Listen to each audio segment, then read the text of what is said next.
Let's go. Okay. B'Shem Hashem Naseh v'Natzliach. Hashem gave us the ability to understand all the halachot Bezrat Hashem. We're coming to the holiday of Pesach. And Pesach is pretty much all about chametz and matzah. And the idea of chametz and matzah is pretty much straightforward, simple for us to have an understanding of what is the message of HaKadosh Baruch Hu to every single one of us.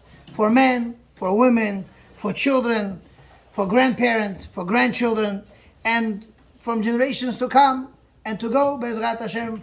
We see that time and again, every year, we have lots of preparations to do. Baruch Hashem, every wife is hustling and bustling in the kitchen and in the house, trying to clean up. Men are coming to assist, coming along. They help out very nicely by sitting by a table, eating all the food the wife prepares. And they know how to say thank you and appreciate everything, Baruch Hashem, they do for us. What is the message? We know that on Pesach, something new came into the world. The idea that HaKadosh Baruch Hu, when He created the world was not to be a hefker world. Hefker world means, hefkerut, up for grabs, do whatever you want, however you want, whenever you want. That's not what the world was all about. The world has a creator. The world has a controller. You have somebody who's matsuyu mashgiach, someone that is existing, and someone that is controlling the world to the fullest. And this is what chametz and matzah pretty much represent. Chametz, hefkerut. You put the ingredients into the dough, you put the water in there, anything extra that you put in there, salt, spices, even they require you to put special water to make sure that the matzah dough doesn't rise. It's called mayim shelanu, right? The special water that was left overnight to make sure that all the bubbles that were in the water, when you collect the water, right, all go away. And you only have straight water mixing into the flour. Anything extra that goes in there, and every time that we leave the dough alone, leave it alone, right away the dough starts becoming chametz. It starts to rise. It starts to behave whichever way it wants. Like saying, don't tell me what to do, don't tell me how to do. I do whatever I want, whenever I want. I expand whichever I want, I stretch whichever I want, I push things the way I want, I do whatever I want. Which is not so by matzah. Matzah is telling you everything is controlled. Hands on. There's requirements of halakha to the highest level. They say matzah is supposed to be made. Flour, special. Water, special. And as soon as you mix the water with the flour, you're not allowed to leave this dough without your hands being in there. You have to constantly mix the dough for it to mix the mixture for it to become a mass. Once it becomes a mass, you pass it to the next guy, he starts mushing it. And the next guy makes it into a roll, like a salami. And then the other guy has to quickly cut it up. And he has to give out the pieces of meat, of the bread, of the dough to everybody. And everybody has to have their hands on, constantly pressing on the dough. And you see, when this guy is ready, you toss it to him. Next guy is ready, toss it to him. And they have to come with their rollers, and they have to roll the dough. And as soon as it's finished rolled, they have to make sure that they puncture the dough, making a lot of holes in it, and then they put it on the stick, they throw it inside, and by the time it's ready, it comes out, say, finally, now we could relax. Till now, everything was shmirah. Everything had to be on guard. Everything had to be watched. Everything had to be strictly saying, it's going to be under full control. No loosening up. This is what Pesach comes to represent. And you look at Korban Pesach, also the idea of Korban Pesach that we had once back in the day. Chaval, too bad for us that we've never seen how to make a Korban Pesach. We never ate a Korban Pesach. We never tasted a Korban Pesach. We never smell of a Korban Pesach. We never saw it, but it says over there, "V'achlu oto b'chipazon." Everything had to be done in haste. Everything had to be done quick. Make sure nothing of it is left alone. You have to make sure it's done a certain way. Tremendous requirements, tremendous laws. Everything was strict. And even after we made everything and everything is done, we had to go and preserve it, watch the matzah for it not to get ruined. So many strict laws. this matzah is good, this matzah is no good. And we're going into details to explaining exactly what exactly is expected of every single one of us to do during this holiday. So Baruch Hashem, we know that there's so many halachot. I sat down today, tried to jot down on a piece of paper so many halachot, so many things that pertain to the month of Nisan, a month of miracles, a month where HaKadosh Baruch Hu Hashem revealed himself and he showed the whole world that he is in full control. A month where HaKadosh Baruch Hu came and he showed that he goes ahead and he punishes and rewards, measure for measure. You do bad, you get bad. You do good, you get good. And everything was midah keneged midah. And this is what in a way showed the world that HaKadosh Baruch Hu Hashem, the Holy One, blessed is He, is in full control. Full control. And that's what we try to emulate. We emulate Hashem in that way to show the whole world that, Hashem is in full control. That's how we have to make sure that when it comes to Pesach, we have to be in full control. On top, on guard, making sure everything is done the right way. So we know there's a famous halakha that we have to learn laws of Pesach 30 days prior to the celebration of Pesach. And the reason being is because we see when Pesach Rishon, the first Korban Pesach, was told to be done, there were people who were not able to do the Korban Pesach. And HaKadosh Baruch Hu right in and there told Moshe Rabbeinu, tell them about the next Pesach, which is going to be 30 days later. Why do you have to teach the laws of Pesach Sheni, which is not so many halachot? You look at it, Chametz is allowed to be in the house. You don't have to do any preparations. Just make sure Korban Pesach has no Chametz. Make sure you have matzah with it. Make sure you have maror. And just have a little meal. That was Korban Pesach Sheni. And Moshe Rabbeinu had to teach that 30 days earlier. So our Chachamim of their blessed memory, they learned from here that if Pesach Sheni needed 30 days, Pesach Rishon needs 30 days. And not any less. That's why as soon as Purim hits, we always say, you know what? Gotta start learning laws of Pesach. Do you have to stop all the other learning? No. You can continue learning whatever you learned till today. But make sure a normal size part of the day is given for learning laws of Pesach. Next halakha. We have the halakha of no tachanunim on the month of Nisan. The entire month of Nisan is a month of happiness, a month of kedusha, a month of holiness. This is where we gain spiritually. This is when we gain happiness. We are extremely happy. We amass good things only. There's no time for bad. Chachamim said because it's a month of happiness, month of kedusha, they said take away all the tachanunim. Meaning you don't have to come there every day and say, Anna, Toba Kadam, I regret this, I regret that, I won't do this, I won't do that. We don't do any of that. But this is only, we're talking about public confessions. Private confessions, sure, please. Don't go ahead and say to yourself, you know what? I can't say I'm sorry for the entire month. I'll just take it to the grave. No big deal. There's room. Fit in. It's okay. No. We have to make sure if you have a private confession to do, say, Chatati, Aviti, Pashati, Ashamti, Bagati. Say it in private, Lashon, private, singular. Don't say it in plural. Say it in singular. So HaKadosh Baruch Hu should come to a point of accepting your tshuva, so you should, Bezrat Hashem, be forgiven. Now, because we say no tachanunim, we skip. Lamnatzeach Yancha Hashem b'Yom Tzara, between Ashenu Valatzion. We skip Tfilah al David, right before Shir Shel Yom. We skip Tzidkatcha, right? Shabbat, Mincha. We don't say Tzidkatcha. We say Yishem. Why? No tachanunim. We don't do it. So this is going on for the entire month because of all the happy things that happened at that time. And because of the tremendous amount of kedusha, of holiness that we amass during that time, we have no time for avedot. We skip this the entire month of Nisan. We don't do any of that. Baruch Hashem.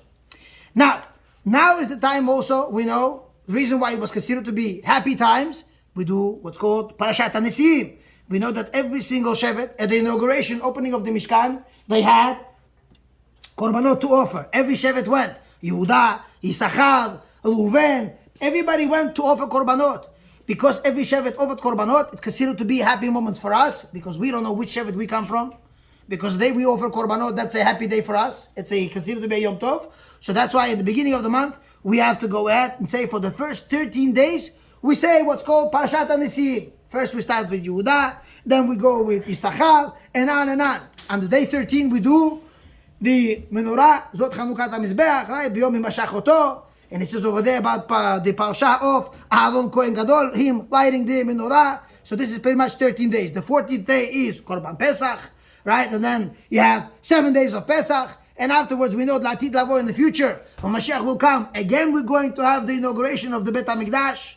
The Bet HaMikdash is going to be rebuilt again, and we're going to do the same type of celebration, another 12 days. So the whole entire month is a month of happiness, and it's very important to do so. Now, there is a concept that they say that when you do Parashat HaNisiim, that people should go ahead and pray for the neshamot. A special tefillah, you look in the back of every single siddur, and over there it's called Limud Lechodesh Nisan, learning that's done for the month of Nisan. The Hasidim are interesting. Hasidim take out a Sefer Torah every single day. They don't say brachot, but they read the Parashat HaNisiim from the Sefer Torah. We don't have such a minhag. We don't just pull out a Sefer Torah every single day. It's something very precious, so we don't do that.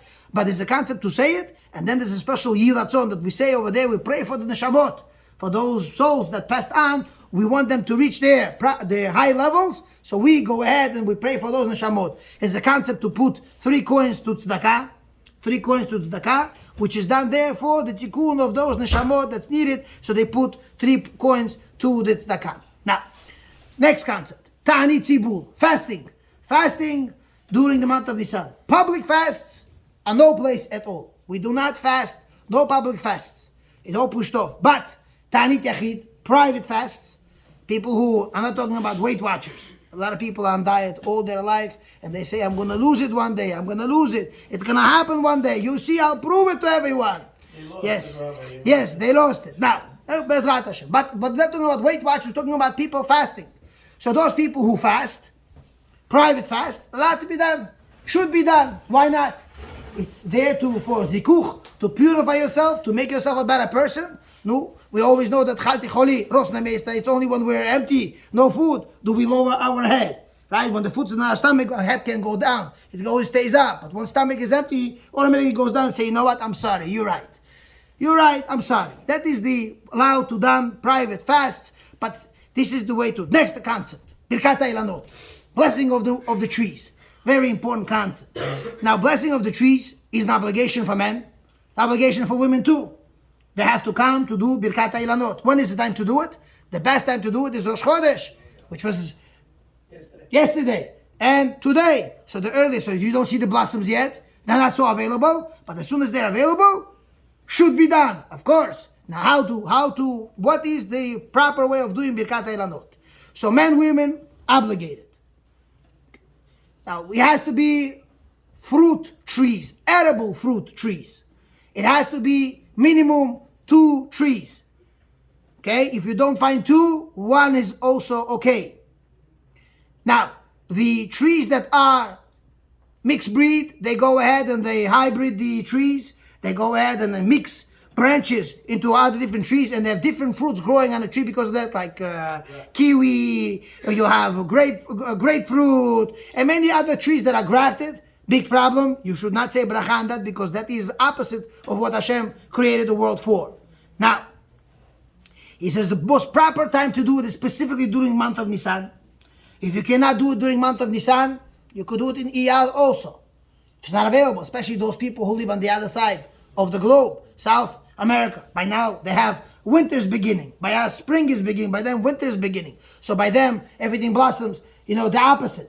Is in our fall time, that's when everything blossoms by them. So they have to do it when the phenomena takes place in their days. They don't have to say, you know what, Chodesh Nisan, I gotta fly north. I gotta go there. This is the halacha. I gotta do it the right time. No. They could stay down there and have their brachot at the time. So Nisan is preferable. Can't do it Nisan. So next month, Iyar is also perfectly fine. Now, the most preferable time to do it is to do it during the weekdays, the mundane, not to do it during on Shabbat, on Yom Tov. Why not Shabbat? Why not Yom Tov? Worried, people will go ahead and, maybe pluck something off the tree, say, you know what, I have something nice to take to my wife.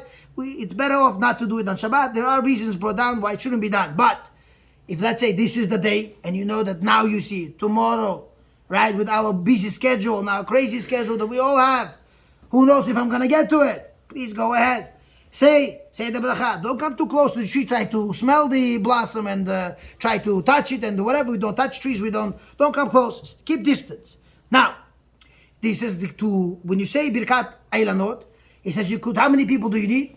One person. But preferably to have Rov Am, Hadrat Melech, the more people you have, the better it is. Another thing we'll always advise people to do, if it's possible, whether the people should gather together and go as a very big group, and they should go ahead and make a trip to the outskirts of the city. Find orchards, fields of trees, or over there. We know that is a much bigger place. You could do Birkat HaIlanot.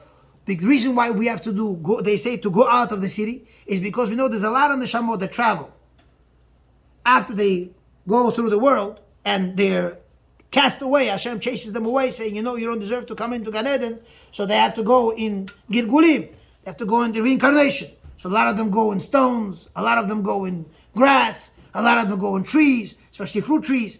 So we purposely go out over there and we say the bracha there. This way, we fix what we could fix, and we could do them a very big favor by doing that. If it's possible to be done, could be arranged, definitely, why not? Should do so. Now, they say that when you go ahead and you do Birkat HaIlanot, they advise people to give tzedakah in the sum of 45. I don't know why 45. It hit me right away to say maybe because of Gematria Adam. Maybe that's why. But they say it's really Keneged Nefesh, Ruach, Neshama. 3 levels of Neshama that comes down to this world, because Chaya Yechidah stays above, doesn't really enter the person's body. So for those 3 levels of Neshama, Nefesh, Ruach, Neshama, we go ahead and give tzedakah in an amount of 45. So whatever puts together 45, that's what you do. It will be a nice thing to do so. Another thing is also, that's pretty much all the halachot we say about Birkat HaIlanot. Next halacha. What about going to cemeteries during the month of Nisan? Okay? Cemeteries are off limits. They're only there.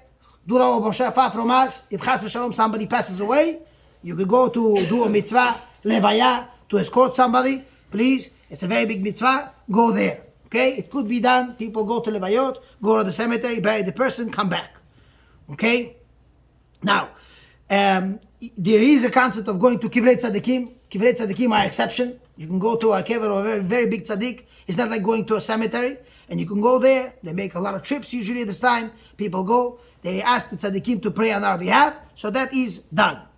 Now, what about hespedim? Hespedim meaning giving eulogy. When the person passes away, say, you know what? Guzash, he passed on, such a person, and you start saying things about him where other people hear people speaking, they break into tears, they start crying. That is not allowed to be done. No hespedim. It's a very short burial. Quick, concise, straight to the cemetery, go. Say, you know what? Chaval al Davdin, too bad we lost the person. Bury him, come back. That is fine. But the only exception is Chacham. If a Talmid Chacham passes away, ubefanav, and it's in front of him, meaning the body is there in front, that's the only time you're allowed to do a hesped. Okay? That's it. Now, usually after they bury the person, they come home, they sit Shiva for 7 days. Usually what they do is Tziduk Adin. Every time after Tefillah finishes, they accept the judgment of the Almighty. And they do Tziduk Adin. Tzadik ata Hashem ve'yashar mishpatecha. As few psukim they say, they say Ashkavot. We don't do that during month of Nisan. It's not done. Okay. Next concept is the concept of Shabbat HaGadol. Pretty much what normally is supposed to take on Shabbat HaGadol, I'm doing it right now. Shabbat HaGadol is usually a time where they gather masses of people come into shul, and a chacham, a rabbi of the community, has to get up and he has to teach all the halachot that pertain to Pesach. Teach people especially on kashrut of all the things that are being consumed by us, and also all the things that will tell us, we know as far as how to deal with dishes, kashrut of the kitchen, and etc., how to clean the house, and to stay away from isurei chametz, and etc. Okay, that's what Shabbat HaGadol is made for. Now, to this week, we all know, this year, Shabbat HaGadol falls out to be right Erev Pesach, so everybody is advised to push off the drasha to a week before. That is the way it's done. So even that Shabbat is never enough. It's always very little. So we have to do as much as we can. So that's why we decided to make 2 weeks. We have Mondays nights to give the shiurim, record it, and send it out to people so people to know what to do, what not to do. Now on Shabbat HaGadol we say Shabbat HaGadol Vodach, or Shabbat HaGadol Shalom Vodach. We don't say Shabbat Shalom Vodach like we usually do. We always add Shabbat HaGadol into it because of the big miracle that happened at the time. We know that Pesach Mitzrayim, we all had a Korban Pesach to offer, and we were required by law only by Pesach Mitzrayim to take a sheep, which was the god of the Egyptians, and tie it to the bed 5 days prior to the slaughtering of the Korban Pesach, and the Egyptians saw us dragging the Korban to the bed and tied. They say, hey, what are you doing with our God? Why is he going into your bedroom? Say, listen, we're taking him somewhere for his indefinite future. We're going to be slaughtering him. And the Egyptians had to witness and see all this and get so angry, and they cannot do anything about it. That's why it was called to be Shabbat HaGadol since then until now. A lot of people have this understanding. They say, you know what? Shabbat HaGadol, I have to keep. All the other Shabbatot, no. Every Shabbat is Shabbat Gadol. Shabbat is the holiest day of the week and holiest day of the year. Holiest day of the year. This is a time to keep proper all the time and to be strict with laws of Shabbat. People have to learn laws of Shabbat. Chas v'shalom, to stumble with the Avidah of Chilul Shabbat. Hashem Yilachem. Okay, now, next concept. We're going to go to B'dikat Chametz, searching for Chametz. Okay, we all know this year, the way it fell out to be, we're going to do our B'dikat Chametz one day earlier than usual. Usually we do it the night of the 14th of Nisan. This year we're going to do the night of the 13th of Nisan, one day earlier. Thursday night. Okay, Thursday night, Bezrat Hashem, which on the calendar, it came out to be April 10. The most proper time to do it is at 8:15.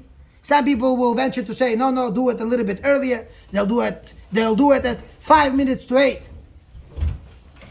They will do it at 5 minutes to 8.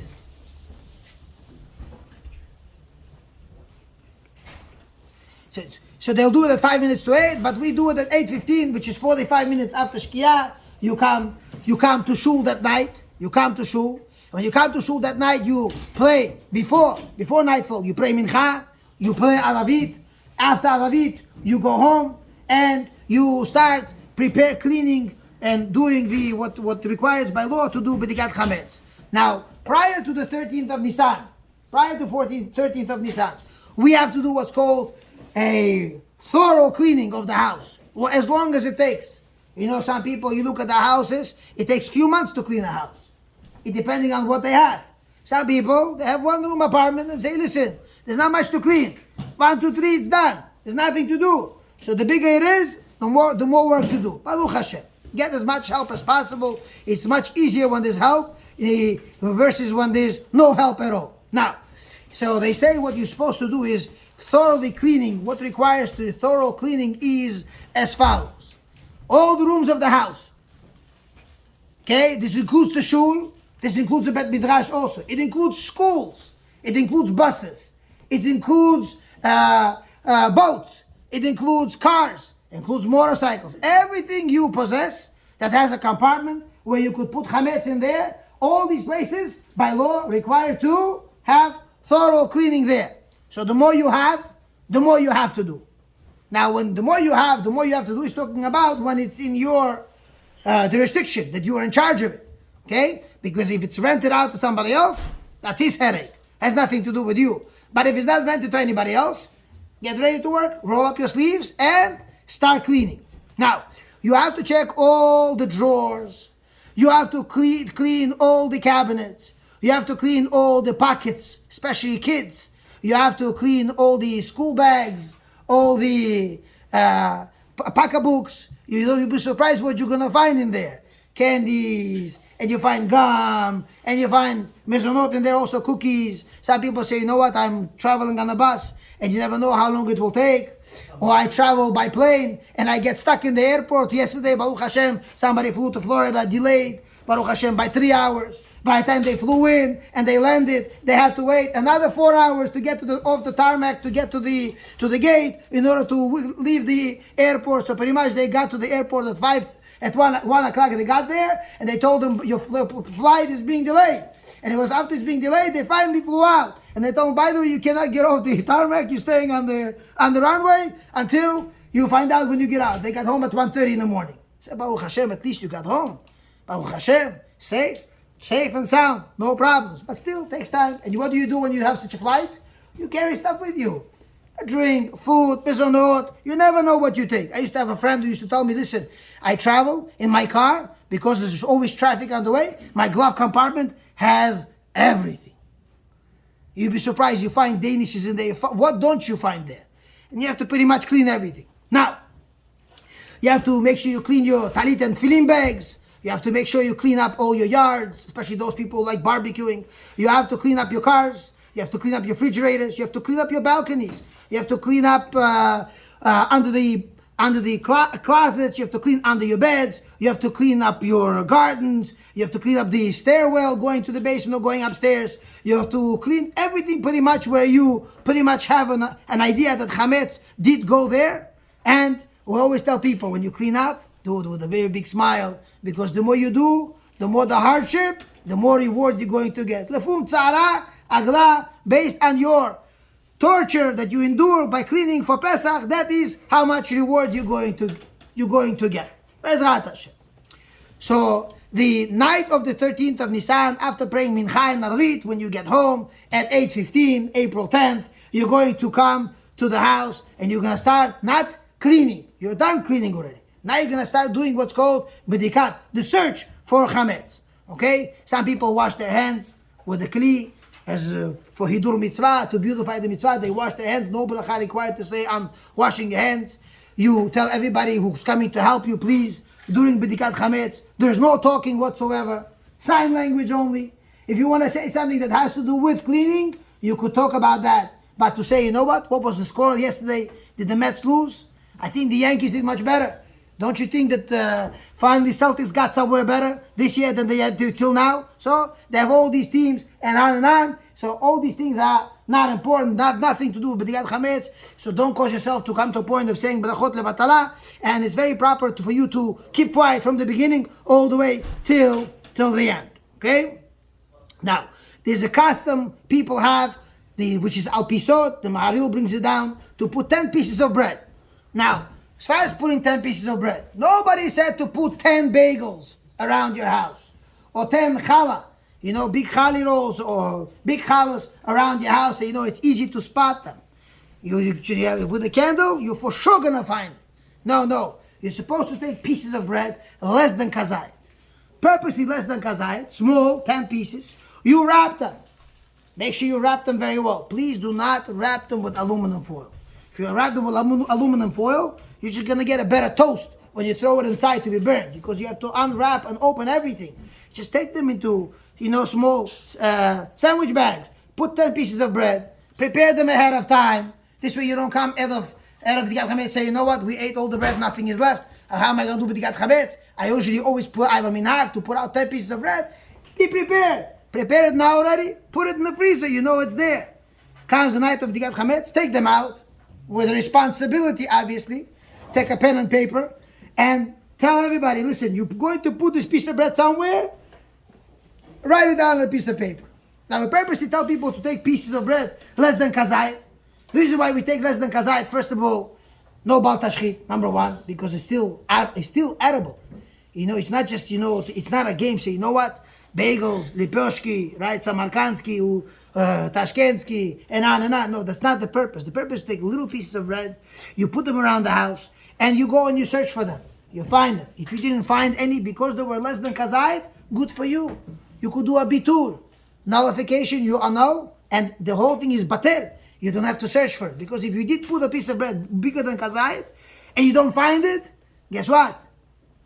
Restart looking, and then becomes a question. If you found only 9 pieces of bread, and you didn't find 10, maybe it's other 9. Maybe you have to look for all 10. Comes out with a lot of issues, a lot of problems.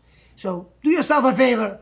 Small pieces of bread, wrapped in a sandwich bag. Put them around the house. Write down where you're putting them.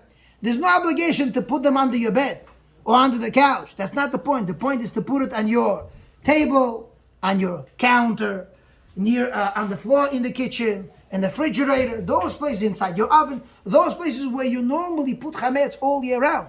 You purposely put it there so it helps you. So you know what? I spotted this piece of bread. 1 second, I see something else right next to it. I see something else further in. And you start helping yourself. This is all there to enhance and to improve and to make your bedikat chametz better and easier for you to do. Now, so what you do is, after you find all those 10 pieces of bread, okay, you could make a bitul. You make a bitul. You do a nullification of the chametz. Now, which chametz do you nullify? The chametz that you don't know about. And the way you're supposed to say it, you're supposed to say the language that you understand. Please don't say kol chamila v'chamiya dika bishuti udireka bishuti chazite udlach. No, don't do that. The language that you don't understand, bitul, doesn't really help anything. You have to say it in the language that you understand. This way, you know what you're saying and you acknowledge that you're actually making a bitul, that you don't want anything to do with this chametz, that it should become batel, should become annulled, nullified, and it should become like the dust of the earth, and you have nothing to do with it. Okay? Now, which chametz do we nullify? Not that chametz that we saved for ourselves, that we still want to eat the following day. And this year we know that we're going to eat that chametz for 2 days. Usually we have it only for 1 day to eat. This year we have it to eat for 2 days. So you still want that chametz. Don't get rid of that. That you still need. It's all the chametz that you didn't see, didn't find. That chametz, you say, I don't want anything to do with it. Okay? Once you're complete with that, you collect whatever you found, you tie it in a bag, and you hide it in a place where you know it's not going to travel anywhere. No one's going to take it and take it apart, and then you go run it back into the. You come there in the morning and say, what happened to it? Now you have to restart everything all over again. Lock it up, close it, you know it's there. You do not have any problems at all. Now, when B'dikat Chametz, time for B'dikat Chametz comes, already half hour before, which means at 7:45, half hour before, you cannot sit down to have a meal. You cannot start a meal, because you start a meal, it's going to drag. Eat a little, drink a little, then sleep a little. I'm tired, get to it. And you miss the time, it's not good for you. Also, you're not allowed to busy yourself with anything either. Usually, the biggest problem we have in our community, which is very nice and beautiful, people say, Rabbi, Yushvo, mitzvah. Make it. Yushvo, should do it. Why? It keeps us together. It keeps Jewish people being more Jewish. Something that they hold on to, you tell them, whoa, $100. You're $100. Very good. Excellent. Proud of you.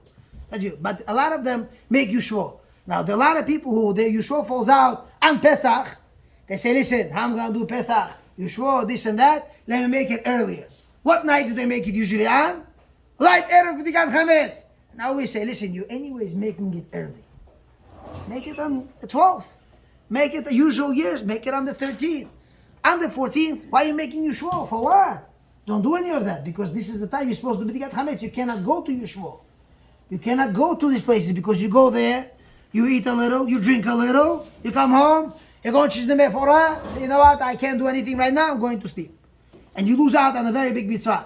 So it's not a mitzvah for these people who want to make Yushvo. They're not helping the community by making the Yushvo. It's very nice, they're helping the community. They'll come to Yushvo, they'll put kippah on. Now, you know, they're going to say a bracha. They're going to hear Dvar Torah from the rabbi, from the chacham that's leading the Yushvo. I don't know what he's doing there. But yeah, he's working. So these kind of things, you know, always best if you're doing it early already, do it a day earlier.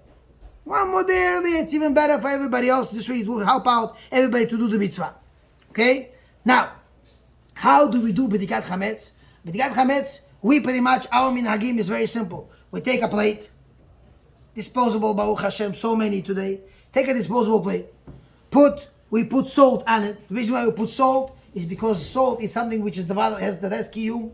It's something that is lasting. It never gets ruined. Salt could stay like this hundreds of years and it still remains salt. It will not get ruined. So you take salt, because salt has kiyum, and this is a sgula for arichut yamim, for a long life. Something that is preserved. You want your life to be preserved for a long time, B'ezrat Hashem. It's a good omen. It's a very good sign. Very good thing to put salt on a plate. Then we have a custom. A lot of people, they sell in the stores, they sell feathers. That's Baruch Hashem for Achenu Ashkenazim, they take feathers. So they could, sweep up things. But we don't have, so we take a blade, we take a knife. We take a knife to do B'dikat Chametz with a knife. There's Al-Pi Kabbalah, Al-Pi Sod, there's a reason for it. We do it with a knife. Now, and then a lot of people ahead of time already, they put one piece of bread on the table, on the plate already. Before they start to do Biur Chametz, before they do B'dikat Chametz, they already put one piece of bread on the plate. So say, you know what? I already started. I have something. Say a bracha, I found one already right away. I have what to burn tomorrow. Because a lot of times, Baruch Hashem, they do a very good job. When women clean up the house so well, you come to look for something, can't find anything. So where did she hide everything? She said, I didn't hide anything. I cleaned everything. There's nothing left. So you say, you know what? better to say a bracha and I find something at least. It shouldn't be that I said a bracha and didn't find. I know we say a bracha just in case we find. If let's say somebody started checking, he didn't find anything, Chazaku Baruch. You come to her, you tell her, Bosh Shibu Midaros, so proud of you. You did an excellent job this year, I didn't find anything. Okay. But it's better always to have something. You put on a plate, you go with that. And then once you collect all the pieces of bread, you tie it in a bag, you put it in a locked place. This way it's saved and preserved on the side. So what do? Then we have to take a source of light. We need to have a light. So what do? We take a candle. The best candle to take is always wax candle. Wax candle is the best way to go because wax, if it drips somewhere, it's very easy to clean. Very easy to clean. You heat it up, remove it. That's it. No problem at all. But other candles, yes, I'm getting to that. It has to be a single head candle only, not double twist. Once you have 2, 3, 4, 5, becomes an avuka, considered to be a torch. No good. Other candles that are made from oil, other candles made from fats, from all different types of animal fats, and on. Those kind of fats, we advise people not to use it all. Why? The torch, the fire jumps. You'll be afraid to go near something with it. The next thing you know, you're going to grab onto something and the whole, they say, when do most houses burn? Chas v'shalom, far from us. When they go on fire, the night of B'dikat Chametz and Chanukah. You have to be extra careful. Fire is something which is very dangerous. Fire could give you a lot of good, and at the same time, chas v'shalom, the fire could, bring devastation and bring a destruction. You have to be very careful. Single-handed, wax candle is always advised to do. Now, I advise people. You come, some people have, Baruch Hashem, drapery, curtains. They have some nice fancy furniture. They have beautiful tablecloth. Don't go with the candle right next to it, please. I ask you. It is a mitzvah to search for chametz, but not to burn your house down, chas v'shalom. You have to be very careful.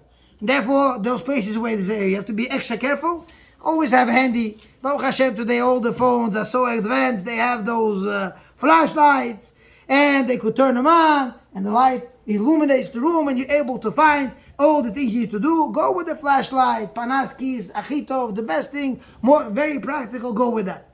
A lot of people, for some reason, they think it's time to play hide and go seek, and they go in and shut off all the lights. No, please. The more lights you have, the better is. The purpose for you to take a candle is to go into those places where the light doesn't reach. Yeah, right, beneath the table, beneath the big furniture, beneath somewhere where you could, illuminate places that are dark. You can go to a place where there's a crack in a wall. People used to store things in there, and you never know what you're going to find. So that was the purpose of the candle. But the more lights you have, the better it is to light up the house in order for you to be able to come to the point of to do B'dikat Chametz properly, Bezrat Hashem. Now, what happens with people who spoke Dvarim Betelim? We said before, we're not allowed to talk nonsense. We could talk about things that are pertaining to B'dikat Chametz, if so needed to be done. You say, you know what? Go get me another candle. Go get me another bag. I found, a lot of Chametz. Go bring this, go bring that. Something that has to do with the cleaning, you're allowed to speak. You're allowed to say. But, what about nonsense? We said not to. Somebody spoke about nonsense. We don't tell him to go back and say another bracha. Don't do it. Better not to speak. If you spoke, no, you don't have to say another bracha. Now, what happens to a person who has a lot of houses, a lot of places to check, rentals are not being rented, right? You have to clean up the place, do this, do that. So over there, you have to already clean that place too. So when you say a bracha on your house, you have in mind that house, you have in mind the office, you have in mind the businesses. All of these have to be cleaned on the night of the B'dikat Chametz. Somebody says to me, Rabbi, my office is in the city. I said to him, very good. Get to it. Come home, do B'dikat Chametz, and get in the car, drive to the city. Baruch Hashem, at night, parking is free. You could leave your car, run up, clean up the place. Don't have to say a bracha.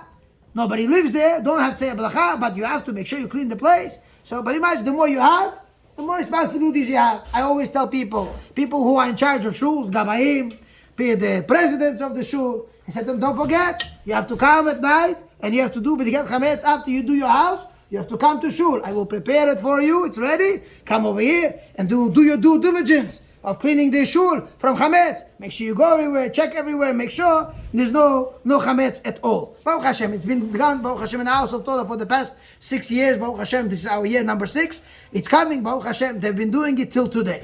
Okay. Now, here comes a interesting concept. Which places do we have to do B'dikat Chametz? Now we're talking about a lot of people who go away for vacation. They say, you know what? Pesach Mitzrayim, I want to leave Galut. Some people say, you know what? I'm going to Galut. And a lot of people, they like to go away. But the question arises as follows. That if how to deal with those houses that you abandoned for Pesach? You're not there. What to do? So they say the following concept. We know that if you're planning on if you don't want to clean your house at all, don't want to clean the house at all, because you're going away for all 8 days, here in Chutzlatz, you're leaving for all 8 days, you're leaving the house. You don't want to do anything, for whatever reason. Not feeling well, not able to, many excuses. Don't need to find reasons why not. Baruch Hashem, there's so many. You could write a book, and one book might not be enough. Might need to write 3-4 books. Why you cannot do something? You cannot do it. So there's a special Mechilat Chametz you have to do. You want to sell the Chametz, you have to sell the entire house. Means you have to sell the entire premise, and this way you alleviate yourself from no obligation of doing B'dikat Chametz. But, here comes the big but. Nobody is allowed to enter the premise all 8 days. You can't say, do me a favor, go into the house, in this place, I need you to check this, I need to check that, do this, do that. No. You sold, it's gone. I have to write for you a special document saying, you know what, here we're selling the house. You have to write a fill out special document to make sure we sold everything. He's not just selling, certain specific places for where he stores chametz. Okay, that is as far as selling those houses. People who do not plan to go away for the whole Yom Tov, they only go away the first 2 days. They go to Mitzrayim, the forest hills. Yeah, the in-laws, they go to there, and I say, tell me how Egypt was. I'd like to know. I haven't been there so many years. I left Mitzrayim, Baruch Hashem, year 99. Haven't gone back there for the past 26 years. Don't know what it even looks like, probably. Now, right. So a lot of people run to forest hills. They go to their parents, and they go to their in-laws, grandparents. Why not? They want to see how Pesach Mitzrayim was. Beautiful, nice. Okay, now, what to do with these people? Now, these people, when they go away just for 2 days, just for 3 days, they have obligation to do B'dikat Chametz. Let's say just in case people are planning on to come back home, they have an obligation to do B'dikat Chametz, and this is anywhere within 30 days to Pesach. If after Purim they are still here, and they have the premise that they might come there during Pesach, they have an obligation to clean up the place. If they're leaving early, before the night of B'dikat Chametz, they still have an obligation to clean the place from Chametz. No bracha need to be said. Within 30 days, it's not enough for them to say, you know what, Rabbi, I'm just going to do a bitul. I will do a nullification of my Chametz, I'm good to go. No, it doesn't work that way. Now, if you're leaving before 30 days, it's enough to do a bitul. You don't have to do B'dikah. You're leaving before Purim, you left town, you're coming back, maybe coming back after Pesach, bitul. No need to clean. Just say, you know what? I don't want anything to do with it. And just say this is how to get rid of it. But if you're planning on to be home during Pesach, even if you leave Rosh Hashanah time 6 months earlier, you still have to do B'dikat Chametz. Because your premise has to be available for you for the use of Pesach. Okay? So again, within 30 days, you have to do B'dikat Chametz, you have to check Chametz. More than 30 days, bitul is good enough, but that's only if you're not going to be in the premise during Pesach. But if you're planning on to be there during Pesach, even if you left right after Pesach, you're leaving and you're going to come back during Pesach, but you're going to have to clean up the place because you have to make sure there's no chametz there at all. Okay. Now, we did mention the concept of saying a bitul. Bitul means when you do a nullification, nullify the chametz. It has to be said in language that you understand. And it has to be said 3 times. 3 times. And usually on the 3rd time when you say it, you just don't say, I want it to be like the dust. Say not only like the dust, you should say also abandoned, unwanted. unwanted, like the dust of the earth. Okay? That is how to say chametz. Say every chametz, every yeast, the ingredient that makes chametz, makes the dough become chametz, right? That I did not see and I did not find, let it become nullified, like and unwanted, like the dust of the earth. This is the proper way how to say it. That's only if you're saying it yourself. Let's say you have somebody doing it for you. If your wife is doing the bitul for you, she should say that it's in possession of my husband. If a friend is doing it for you, he should say that is in possession of my friend, so-and-so. And if your son is doing it for you, you're supposed to say in the possession of my father. That is how to say bitul the proper way. Now, all the chametz, after B'dikat chametz, when everything is cleaned and done, we said to you, wanted has to be tied, locked up, not just left on the tables. Everybody come, take, do whatever you want, because then you're running into a problem all over again. Same thing with the chametz that you found you're planning on to burn. Also, tie it, put it away. Now, this year, on the 14th of Nisan, we have to commemorate what we usually do, that we burn our chametz on the day after searching for it. So we have to make sure that on Friday, which is going to be, 1 second, April 11th, right? April 11th, right? At 11:36, by 11:36, you have to be done burning your chametz. The way you burn your chametz, we will explain in details, Bezrat Hashem, how it's done. By 11:36 has to be done burning. That is what we do when we get rid of the chametz finally on that day.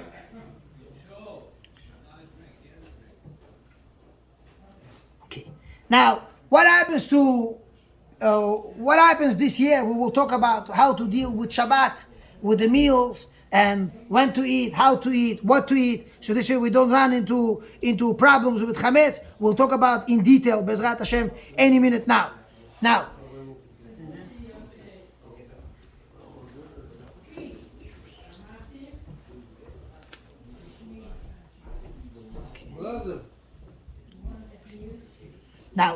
the way to get rid of chametz is as follows. When we come into point of actually getting rid of chametz, the way it is done is as follows. We break up the chametz, whatever has big pieces and hard pieces, they have to be broken into small pieces. And what you do is afterwards, the best way to do it is by burning it. You throw it into the fire. A lot of people you see doing b'dikat chametz, everybody's bringing bagels, lipershki, they bring challahs, they bring so many. They say, what are you doing? You're not supposed to do any of that. You're supposed to begin with bring only small pieces of bread. You're not allowed to get rid of food like this in such quantities. If it's there already, too late. But if you're able to help the situation before, please make sure, see to it that you bring only little pieces.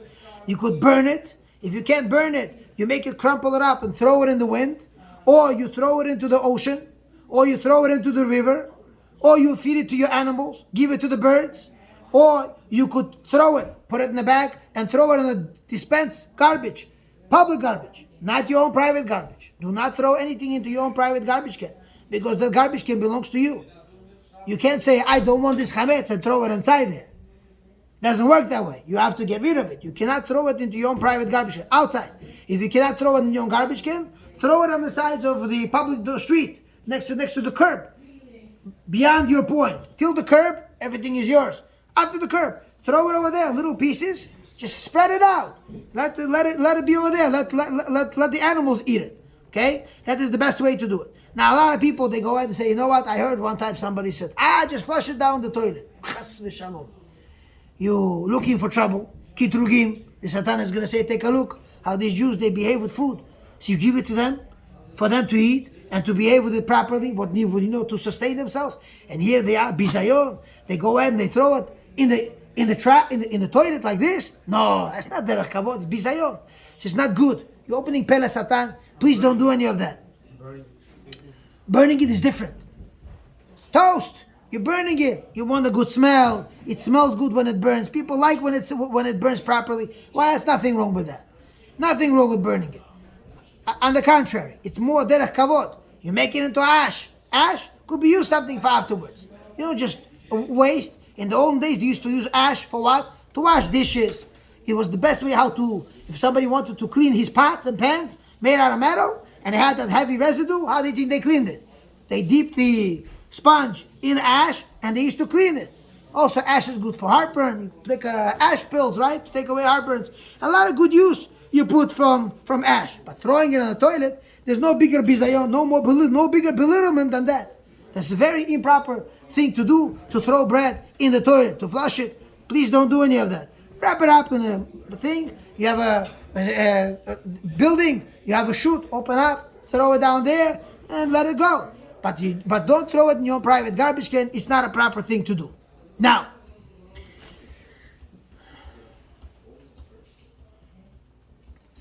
what happens to us this year? How do we deal with everybody asks this question, what to do this year?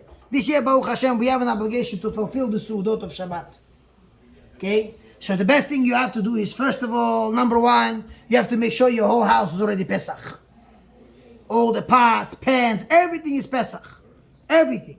Unless you want to use disposable dishes, and disposable forks, disposable tablecloth, everything disposable, you could do that. But then afterwards, you still take out all your Pesach dishes, still need to be, prepared ahead of time in the closets, and everything has to be within the reach. Okay. What to do by the first meal, what to do by the second meal, and what to do by Su'udah Shlishi. What do we do? So the best solution, which is according to everyone, is the best thing to do, that for sure, according to all the poskim, you didn't cut any corners. What you could do is, first possibility, you could go ahead and buy pita. Buy those small bags of small pita, which is a perfect size of kabetza. Small pita, not the big one, small. The reason why I tell to buy pita, because pita does not crumb. It doesn't crumb. You're not going to leave a big mess. You take this pita. If you want to make it easier for yourself, go outside to your backyard. Make sure the light is on. Say kiddush over there. Kiddush. Wash the tilat yadayim. Eat your pita in the backyard. Just in case something fell, the birds will come and they'll eat it. So this is how you do your first su'udah. You wash, you eat the entire bread, everything outside. You finish eating all the bread, come back inside the house. You have a set table, and you could go ahead and you could eat whatever you want afterwards. No problem at all, but you for sure fulfill the mitzvah according to halacha. That's Friday night. Same thing you do with Shabbat morning. Shabbat morning you push yourself. You go to sleep Friday night a bit earlier. You wake up early for nets. You pray nets. After nets, round 2. You do the same thing. By 10:15 you have to be done eating. 10:15 you have to be done eating with chametz. Then you come back to the table and you eat everything, anything and everything in order to clean out your mouth. Because really by law you're supposed to go and brush your teeth. If those people who brush their teeth, go ahead, brush your teeth. But those people who bleed, when they brush their teeth, they can't really brush their teeth on Shabbat. So they have to eat something. They eat in order to clean out their teeth. People who have dentures is much easier. Just take it out, go, wash it very well, put it back inside, you're good to go. Right? One thing is easy. Okay? One thing is easy for them. But they still prefer having your own teeth. Now, you clean out everything, they have, Baruch Hashem today, they have such a modern technology for all the toothpicks and everything they have. They have a floss, they have a toothpick, everything. You can clean out your teeth better than a toothbrush can. You clean out your mouth, or if you cannot use any of that, you eat, you drink. This is how you make sure you have no chametz left in your mouth. Okay? And then you continue your seudah. These things have flavor. I don't know. You have to find out if these flosses that have flavor, if they're chametz free or not. I don't know. I'm sure they have something figured out. Usually the Star K has Rabbi Bass. Rabbi Bass, I think is his name, in California. I hope his house didn't burn down. So he's over there. He has a solution how to resolve the issue of all the things that have to do with medicine and everything. Rabbi Blumenkrantz also has a book over there for Pesach. They tell you usually all the laws of all the chumrot and stringencies, what's allowed, what's not allowed. It's all there. So it is available. Baruch Hashem, they tell you what's allowed to be used. So this is how to do your second su'udah. Okay? Third su'udah, su'udah shlishit, you make it on fruits. You buy some grapes, you buy some dates, you buy pomegranates, you buy things that are, but Here's the thing. A lot of people have this issue with matzah shira. We'll talk about egg matzah. It's coming up soon. And the second solution, what the person can do is, if he has little kids, and tell him, I'm not giving you pita. Oh, he'll start screaming. You could have him eat outside. Make sure he finishes eating. Whatever he doesn't finish eating, you finish eating for him. You could have a solution made that way. You could figure that out that way. The second solution you could have is you could have what they do is, I don't know how the poskim said it's perfectly fine, because since for a lot of people bread is not available anymore, so matzah turns into hamotzi before Pesach. Like when Pesach finishes, right? As long as bread is not available, matzah still stays hamotzi, right? Once bread becomes available, it becomes mezonot. But that's it's a b'diavad. So what they do is Friday night, they could eat regular matzah. They could take out matzah. Please don't bring out 3 matzot. Don't make a Pesach, ahead of Pesach Mitzrayim. Don't make sure you don't have 3 days Pesach. You don't have to do any of that. So please, bring out regular matzah. Since there's no prohibition to eat regular matzah day before Pesach comes in, no problem at all. So you make hamutzi. They say make hamutzi on regular matzah. And then that's for first Suda. And they have to eat 1 full circle. 1 cylinder has to be eaten in order to fulfill the mitzvah of eating kabetzah, washing. That's Friday night. Friday night, they could wash on matzah. Everybody is the same. And have matzah ahead of time. Not thrilled about the idea, but it's possible to be done. But Shabbat daytime in the morning, when they do round 2, second meal, then already they cannot have regular matzah. It's asur to eat matzah the day of Erev Pesach. Like this year, for example, Pesach falls out Saturday night. That entire day from the morning until the night, chas v'shalom, you're not allowed to eat matzah. It's halacha brought down, you're not allowed to eat it. The Gemara gives a whole mashal to what it's equivalent to. It's I would not want to say this mashal, no point. There's time for it. You want to know about it? I could tell you about it afterwards when you want to come. I'll tell you what the mashal is, how they give you a whole illustration to what it looks like. But we don't do that. Not allowed to. So what they tell you to do is, they tell you to take matzah, cook it. Put it into your soup, let it cook. But make sure when it cooks, it does not lose its texture. Or you could deep fry the matzah, then it's not going to lose its texture. But it's going to be 5,000 calories, right? Just for that meal alone. Please enjoy yourselves. Make sure you go on a really good diet after Pesach, making sure you shed all that weight.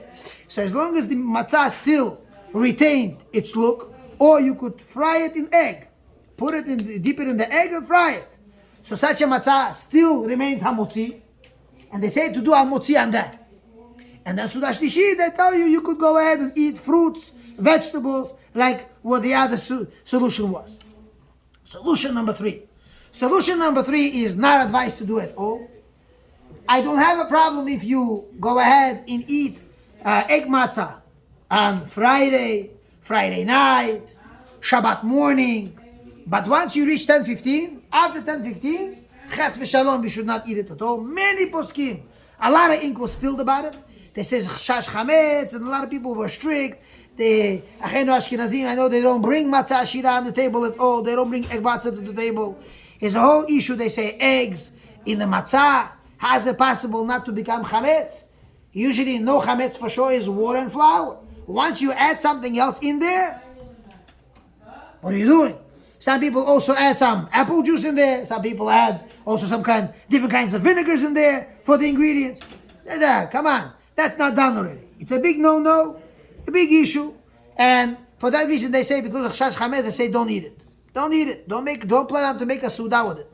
Somebody wants to claim that you could say hamutzi and egg matzah. Because since you're koveh suda, you're setting a set meal on such a product, you could make a suda out of it, and 1 matzah you could say hamutzi. That's already very far-fetched. If you're planning on to eat egg matzah on the night of Friday night and Shabbat morning before 10:15, please make sure you eat 216 grams of that in order to fulfill kaviyut suda, that you made yourself a meal.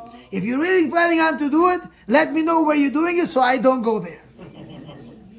Okay? I know, don't invite me there. I'm not going to be able to withstand this. 216 grams of dry egg matzah? I don't know. And then I make eggs here in the building, everybody complains. But okay, let's go further. That is as far as how to deal with the whole concept of what to do with Pesach that falls out on Shabbat. Okay?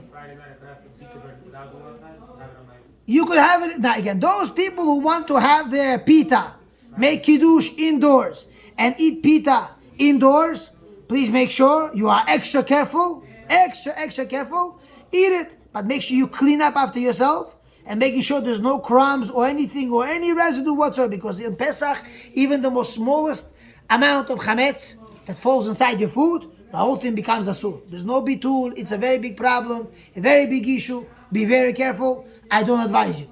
Go outside. I usually, what I normally do, I take a tablecloth, I go to my playroom, I make kiddush over there, I eat my matzah over the tablecloth, then I just clean myself up, wrap up the tablecloth, and take it where? Public dump. I tie it up, put it in the bag. I know on Union Turnpike, Baruch Hashem, for now the city allows me. They don't say compost cans, right? This can and that can, this restriction, that restriction. Not yet. I hope they don't take away those cans. I will put 4 cans outside in the street, say, listen, make sure you put them the right way or we're going to give you a ticket. And put cameras over there, say, smile. I'm camera. We're coming after you. Okay. Baruch Hashem. Mishugas. Okay. So that is as far as that. Now, let us go to the next thing. What about chametz and Pesach? It's a very big avera, chas v'shalom. First of all, people who do not get rid of their chametz. Not talking about eating chametz.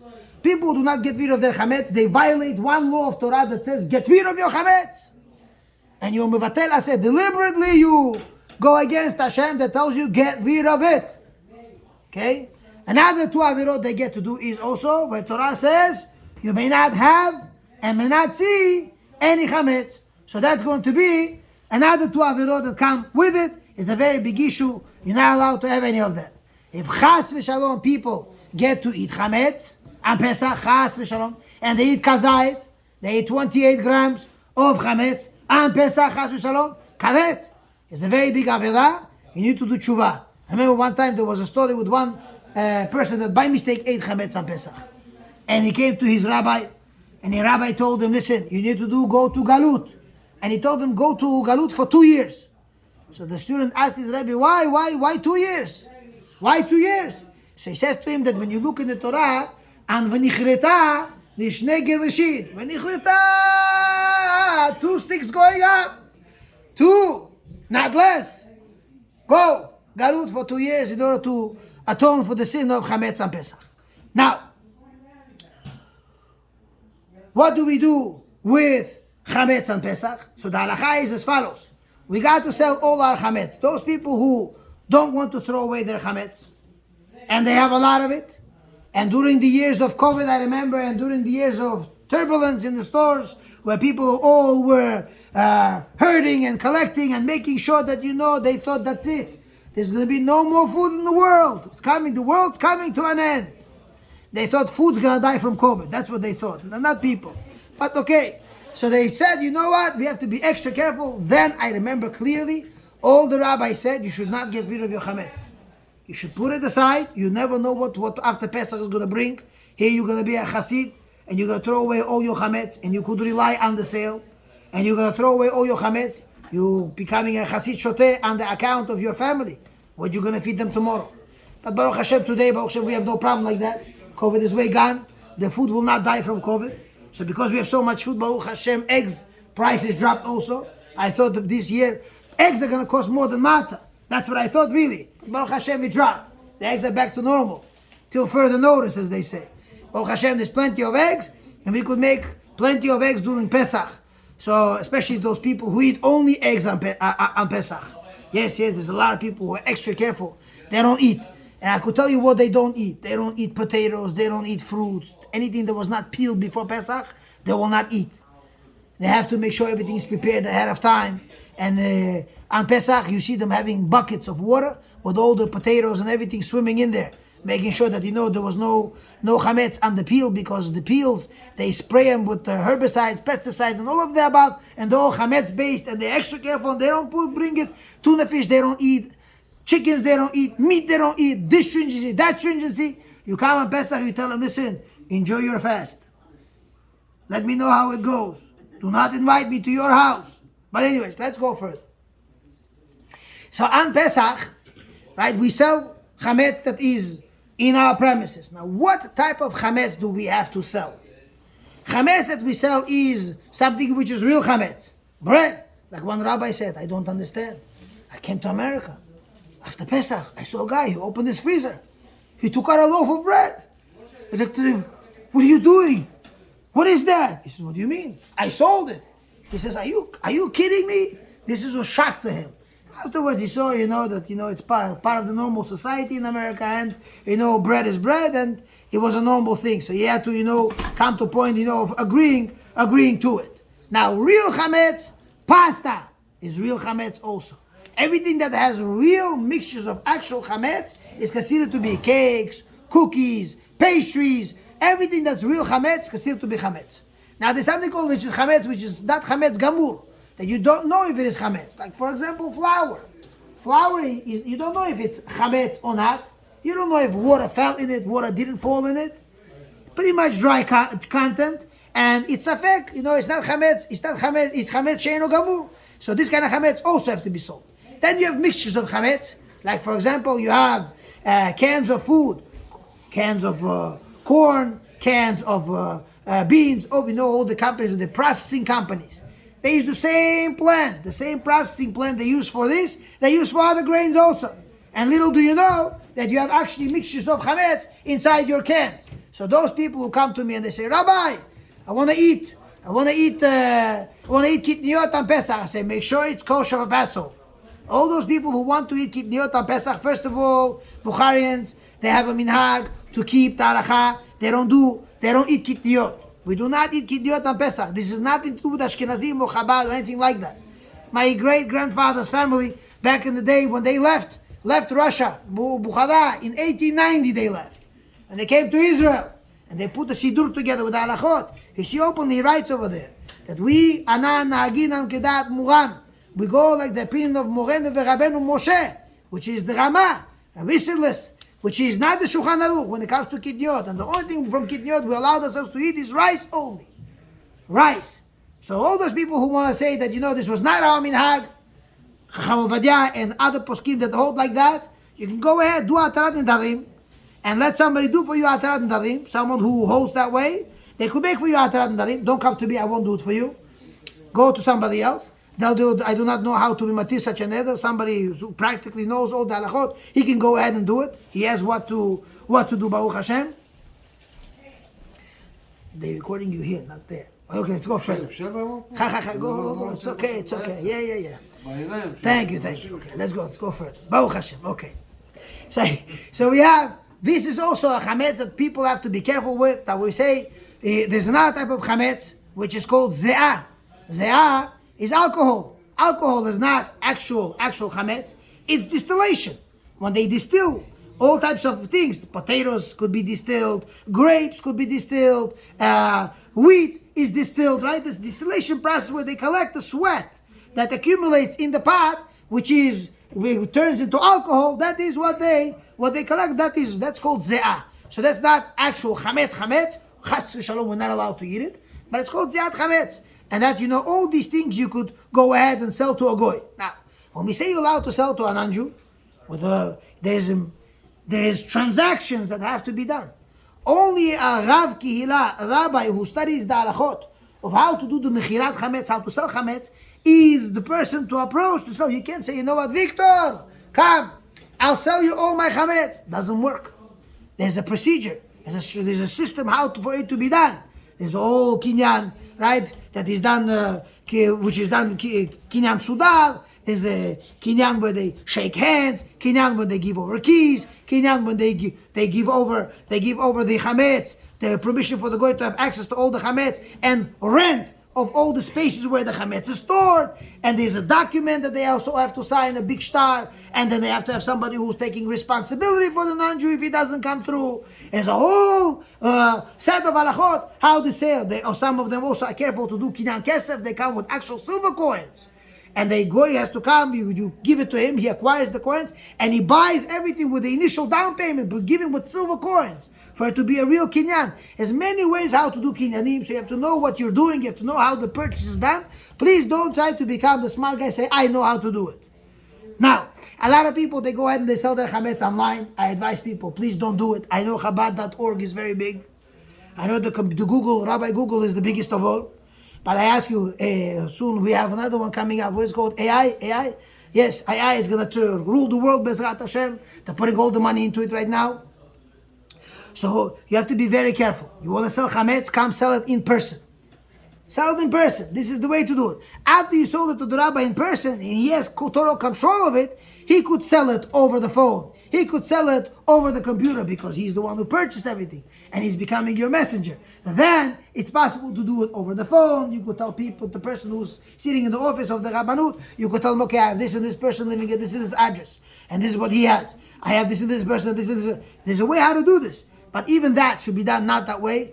I usually, in the morning after the Tanit Bechorot is done, this year, Tanit Bechorot is going to be on Thursday, I usually run, cross town, go to Borough Park, go to my rabbi, go to see him Erev Pesach, and by the way, give him all the documents, and I'm usually there present at the time of the sale, and the sale is done, Kidin v'Kalacha. This is how it is done.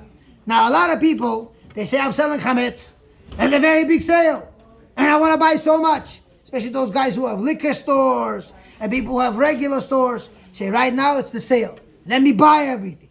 When I buy, right after Pesach will become available. You're trying to trick the system. You're trying to, it's called rigging the system. It's not done. You cannot go ahead and rely on a sale deliberately. It's only done as a back door, not a front door. It's something to escape the room. That's what it's needed for, not for you to enter the room. It's not the way it works. You have to be very careful to make sure that you don't go ahead and buy a lot of stuff in order to sell it afterwards. It's not the proper thing to do. Now, what about dishes? Dishes that have chametz. Dishes that have chametz are not sold. They are not sold at all. All we do with the dishes, we clean them very well. Clean them very well. I remember back in the day, Mama, they go to Svet Bekadak. She had a big pot, and she used to put ammonia and all different types of detergent inside the pot. Heat up the pot. Throw the pot, small pots in there, and let it sit there, cook. As soon as it heat up and will stay there long enough, take it out, and used to scrub and clean up. I remember outside they used to come up, dvakir picha, 2 bricks, pieces of wood in the between, light them up, say, go find me this branch, go find me that branch, go bring me this branch, and they used to light it up, and they used to burn, the pot used to burn, turn black. And then they would come and clean it off, you see, the whole pot became much cleaner than the way they sold to you from the store. Sfed mekadam, clean, clean, clean. Kasher the pot that way. So this is called cleaning your pot. That's not called kashering your pots. So we clean our pots like that. We make them clean, clean, clean, wash them, and we store them away. And Shulchan Aruch does give us advices. When you store away dishes, you have to make sure you put them in a room, in a closet that could be locked with a key. You lock the key, you take it, you swallow it, and you pray after Pesach it should come out. And then you go with the key, open the closet, and you use all the dishes again. It's not advised to come and just put tape on it. It's not advised just to come and close the closet and say, you know what? I wrote a piece of paper, it says chametz. Little children don't understand that. There was a story back, I remember in Lakewood, a question that came to the rabbi. Rabbi, what should we do? What happened? He says, during Chol HaMoed, they ran a dishwasher. And lo and behold, spoons, forks, knives, chametz. How did it get there? So they started inquiring in the house. And the little one says, what do you mean? I didn't bother bothering you. I saw you were hustling, bustling, cleaning for Pesach so much.